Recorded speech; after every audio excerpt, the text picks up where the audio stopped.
현 시점 1,000만 원이 있는 당신은 이미 1억 만들기에 들어선 것입니다. 하지만 대부분은 1,000만 원에서 1억 만들기로 가는 길에서 탈락하는 게 현실입니다. 너무 위험을 지지 않아서 또는 너무 위험을 과도하게 지면서 탈락을 하죠. 1,000만 원을 모은 당신은 자본주의 게임에서 매우 중요한 구간에 들어왔습니다. 어느 정도 만족을 유예시키고 지출을 통제했으며 어떤 방식으로든 첫 번째 목돈을 모은 경험이 생겼습니다. 하지만 이것만으로는 충분하지 않기 때문에 대부분의 사람들은 1억 만들기에서 이제 탈락을 하는 것입니다. 오늘은 현 시점에 1,000만 원을 모은 사람이 1억을 만들 수 있는 가장 현실적이고 빠른 길을 제시합니다. 점검하기. 1,000만 원을 모았다고 해서 모두 다 같은 상태인 것은 아닙니다. 누구는 1,000만 원을 모은 구조가 매우 단단해서 1억까지 순항을 하면서 가죠. 누구는 1,000만 원을 모은 그 구조가 매우 부실해서 1억까지 도달하지 못하고 심지어 빚을 지기도 합니다. 그래서 오늘 영상의 첫 번째 파트는 1,000만 원까지 모은 사람들에게 필요한 체크리스트 5가지를 가지고 점검하는 시간을 먼저 갖도록 하겠습니다. 1번, 통장 쪼개기를 잘 했는가? 2번, 소비통장에 연결된 체크카드만 사용하는가? 3번, 가계부 작성 시스템을 통해 적절한 소비 통제를 하는가? 4번, 월급 실수령액이 왜 다른지 설명할 수 있는가? 5번, 3개월치 생활비를 확보했는가? 첫째, 통장 쪼개기를 잘했는가입니다. 자, 통장은 크게 4가지로 나눠줘야 됩니다. 첫 번째 통장은 월급 통장. 이건 주거래 은행에 터야 되죠. 두 번째 통장은 소비 통장. 역시나 주거래 은행에서 이루어져야 됩니다. 자, 세 번째 통장은 비상금 통장이죠. 이것은 별도의 은행을 추천드립니다. 네 번째 통장은 투자금 대기 통장. 보통 증권사 CMA 등이 있습니다. 여기서 주의할 점은 주거래 은행이 어디가 좋지? 별도의 은행에서 비상금 통장을 만들라고 했는데 파키 통장은 어디가 좋지? 증권사는 어디 것을 쓰지? 라는 세부적인 고민을 너무 많이 합니다. 당신이 1,000만 원을 모았다는 것은 굉장히 꼼꼼한 성격의 소유자라는 소리입니다. 그렇기 때문에 이런 세부적인 것에 관심을 가지고 에너지를 사용하는 것이 저도 이해가 됩니다. 왜냐하면 과거에 저도 그랬으니까요. 그런데 너무 세세한 것에 집중하면 큰 돈을 만들 수가 없습니다. 당신은 이제 1,000만 원을 넘어서 1억, 그리고 1억을 넘어서 10억까지 만들 사람입니다. 이런 세부적인 것은 그냥 유명하고 큰 곳에서 퉁쳐서 하시기를 바랍니다. 주거래 은행은 가급적 4대 은행을 이용하시고 부거래 은행은 인터넷 은행 중에서 하나를 선택하시면 됩니다. 증권사도 4대 증권사 중에 하나를 선택하시면 됩니다. 저는 개인적으로 우리은행, 국민은행, 카카오뱅크, 삼성증권을 주로 사용합니다. 둘째, 소비통장에 연결된 체크카드만을 사용하는가입니다. 4개의 통장 쪼개기가 끝났다면 그중 1개가 이제 소비통장일 것입니다. 이 소비통장에 연결해서 체크카드를 하나 개설합니다. 이 체크카드에서 교통카드가 될 수 있는 기능을 추가해야겠죠. 정기적 소비 지출은 이 소비통장에 자동이체를 걸어 놓으시면 되고 비정기적 소비는 이 소비통장에 연결된 체크카드에서만 사용을 하시면 됩니다. 이렇게 시스템을 만들어 둬야만 나중에 1억, 10억 구간으로 갈 때도 훨씬 에너지를 적게 사용할 수가 있죠. 셋째, 가계부 작성을 통해 적절한 소비 통제를 하는가? 처음에는 자동 가계부 어플을 사용하지 마시고요. 직접 기록하는 가계부 어플을 사용하시기를 바랍니다. 이렇게 직접 기록해야만 소비를 반성하게 되고 소비 습관을 자리 잡게 할 수 있습니다. 그렇다고 가계부를 막 이쁘게 작성을 하거나 엑셀을 과도하게 만들어서 작성하는 것은 금물입니다. 포인트는 완벽한 기록이 아니라 그 기록을 통해서 행동을 더 좋게 교정하는 것입니다. 완벽주의자들은 자잘한 것에 집중을 하면서 큰 것을 놓치는 경향이 좀 있습니다. 그러니 적당한 어플에 직접 기록하는 정도면 충분한 거죠. 이 기록을 한 달 단위, 1년 단위로 자동 정리해주는 기능 정도가 그 해당 어플에 있으면 충분합니다. 개인적으로는 위플 무료 버전을 사용 중입니다. 소비액은 월급에 따라 천차만별이기 때문에 제가 단순하게 정해드릴 수는 없습니다. 다만 1인 가구의 최저 생계비는 26년 기준 150만 원 정도입니다.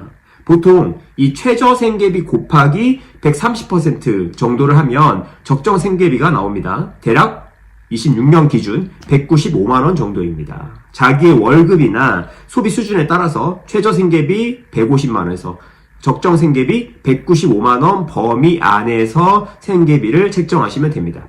이런 생계비 책정은 국가에서 회생 등의 법적 절차에 사용하기 위해서 엄청난 전문가들에게 돈을 들여서 조사를 한 것입니다. 그러니까 우리는 이 기준을 알아보고 무료로 사용하기만 하면 되죠. 개인적으로 당신이 미래를 위해서 현재를 사는 사람이라면 120% 이하 범위 내에서 살기를 권장드리고요. 지금 26년 기준 180만원 정도 합니다. 그러면 실수령액 250 기준으로 달에 70만원 정도를 저축하거나 투자할 수 있게 되죠. 넷째, 월급 실수령액이 왜 다른지 설명할 수 있는가? 당신의 월급이 세전 한 300만원 정도라면 실수령액은 대략 266만원이 됩니다.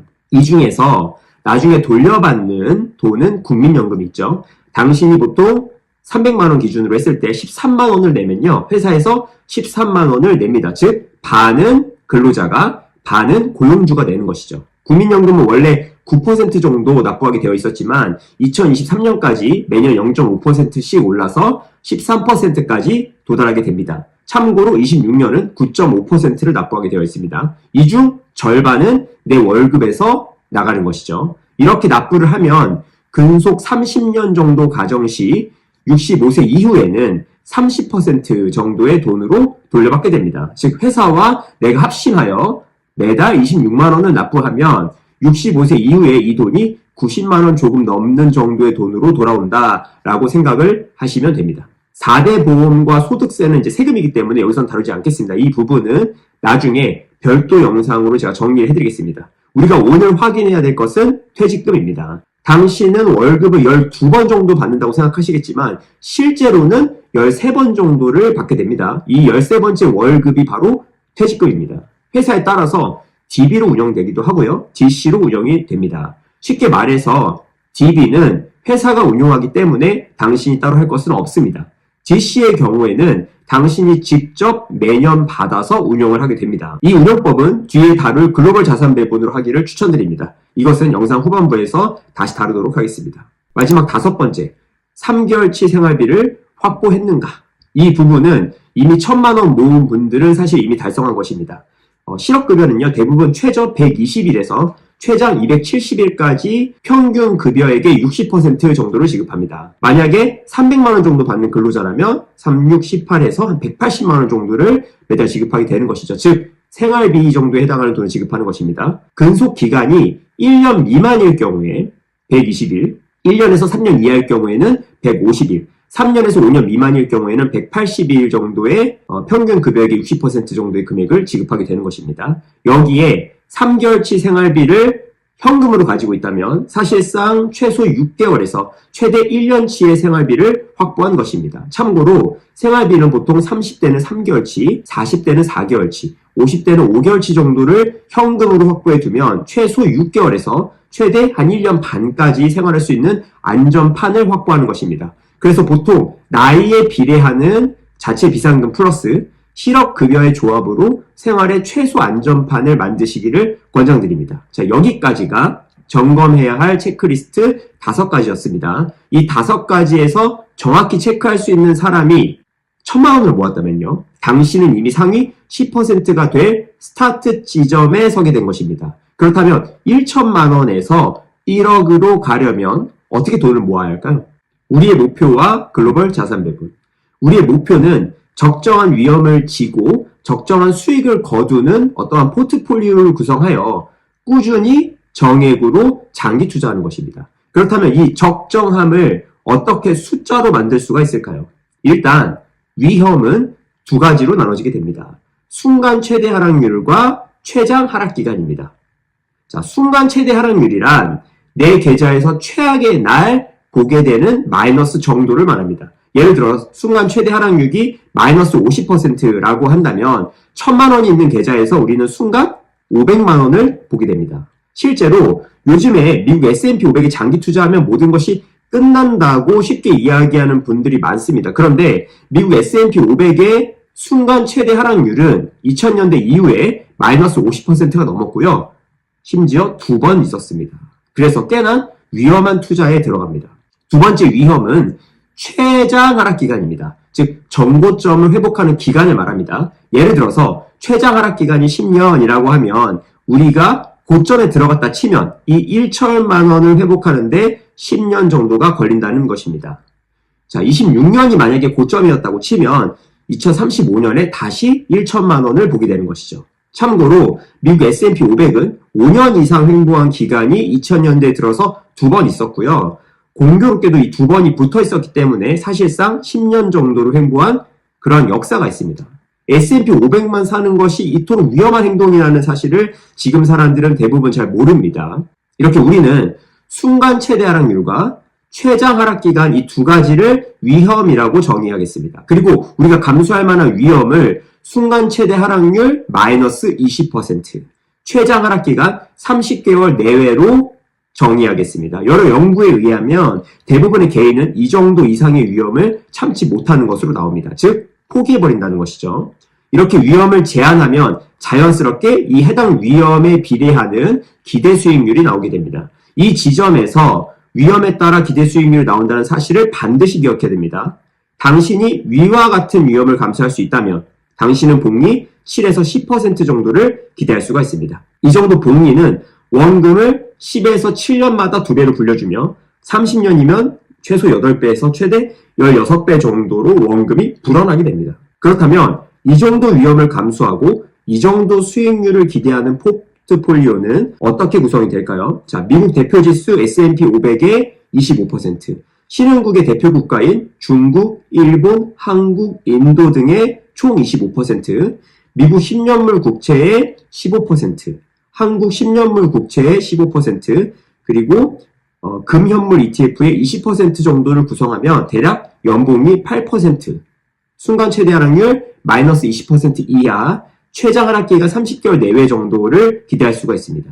이는 과거 데이터를 기반으로 하는 백테스트에 기반한 데이터이기 때문에 항상 그렇진 않습니다. 그러나 과거 50년 정도의 데이터이기 때문에 미래에도 그럴 확률이 매우 높습니다. 자, 여기서 주의할 점은 1년에 그 비율을 다시 맞춰주는 리밸런싱을 2번 이상을 해줘야 한다는 것입니다. 만약 당신이 매달 적립식으로 한다면 매달 해당 포트폴리오에 새롭게 적립금을 넣을 때 비율을 맞춰서 해당 ETF를 매수하며 리밸런싱을 매달 하는 것과 같은 효과를 볼 수 있게 됩니다. 만약 당신이 1000만 원이 있고 매달 70만 원씩 위 포트폴리오로 투자한다면 7년이면 1억을 만들 수가 있습니다. 만약 매달 100만 원씩 적립할 수 있다면 대략 5.5년 정도면 도달을 하고요. 만약에 150만 원 정도를 넣을 수 있다면 4년이면 1억에 도달하게 됩니다. 적금에 비해서 대략 1에서 2년 정도의 시간을 단축해 줍니다. 하지만 이는 10억 만들기라는 것으로 넘어갔을 때 엄청난 차이가 나게 됩니다. 자, 부부가 월 300을 단위 2%짜리 적금으로 모으면 22년 후에 10억을 줍니다. 반면에 연봉이 8%짜리 글로벌 자산 배분으로 모을 경우 13.5년이면 10억을 만듭니다. 이는 금액이 커질수록 더욱 기간 차이가 벌어지게 됩니다.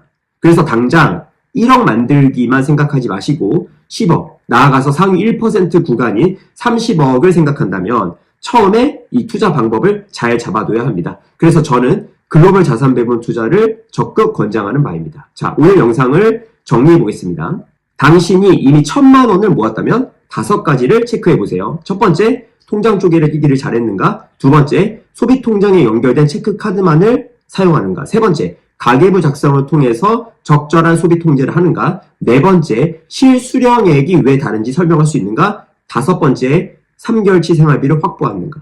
그리고 1억까지 모아갈 때 또는 나아가서 10억, 30억까지 돈을 모아갈 때 여러분들은 글로벌 자산 배분을 기초로 투자하셔야 된다라고 말씀을 드렸습니다. 이 정도로 구성된 글로벌 자산 배분들은 순간 최대 하락률 마이너스 20% 이하, 최장 하락 기간 30개월 내에, 그 다음에 연봉이 7에서 10% 정도의 기대 수익률을 가지고 있는 이 글로벌 자산 배분에 매달 정액으로 투자하시기를 권장드립니다. 다음 영상에서는 이 글로벌 자산 배분과 함께 반드시 투자해야 할 실거주 1주택 투자법에 대해서 알려드리도록 하겠습니다. 자, 경제적 자연이 되기를 진심으로 응원드립니다. 경자인이었습니다. 감사합니다. 안녕.